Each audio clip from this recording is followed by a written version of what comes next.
સુરેન્દ્રનગર જિલ્લાના વઢવાણ લખતર હાઈવે પર બે કાર વચ્ચે અકસ્માત બાદ આગ લાગતા એક બાળકી સહિત 8 લોકો જીવતા ભૂંજાયા હોવાની ઘટના સામે આવી છે।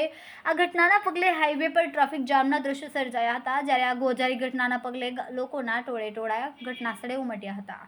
મળતી માહિતી મુજબ વઢવાણ લખતર હાઈવે પર આવેલા ઝમર અને દેદાદરા ગામ વચ્ચે બે કાર વચ્ચે અકસ્માત સર્જાતા બાદ એક કાર રોડની સાઈડમાં ભાબક્યા બાદ સળગી ઉઠી હતી, જેમાં સળગી ઉઠેલ કારમાં સવાર ધંધુકા તાલુકાના જીજર ગામના અને લખતરના કડુ ગામના સગા સંબંધીઓ કુલ 8 લોકોના મોત નીપજ્યા છે, જ્યારે 3 લોકોની ઇજાગ્રસ્ત હાલતમાં સારવાર અર્થે ખસેડવામાં આવ્યા છે।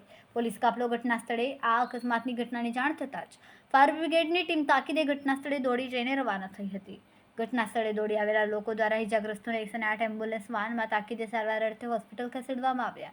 આ અકસ્માતની ઘટનાના પગલે લખતર પોલીસ પણ તાકીદે ઘટના સ્થળે દોડી જઈને બચાવ કામગીરી હાથ ધરી હતી। કડુ ગામ તરફથી એક સ્વિફ્ટ ડિઝાયર ગાડી અને સુરેન્દ્રનગર તરફથી જે ટાટા હેરિયર, આ બંને ગાડીઓ વચ્ચે દેદાદરાના પાટિયા પાસે આ બનાવ બનેલ છે। આ બનાવની અંદર જે ડિઝાયર ગાડી છે એ અથડાઈ અને રોડની ડાબી સાઈડ જે ખાડામાં પડી જતા અને તરત જ એ આગની અંદર સપડાઈ ગઈ હતી અને એની અંદરથી કોઈ પણ વ્યક્તિને બહાર નીકળવાનો મોકો મળેલ ન હતો।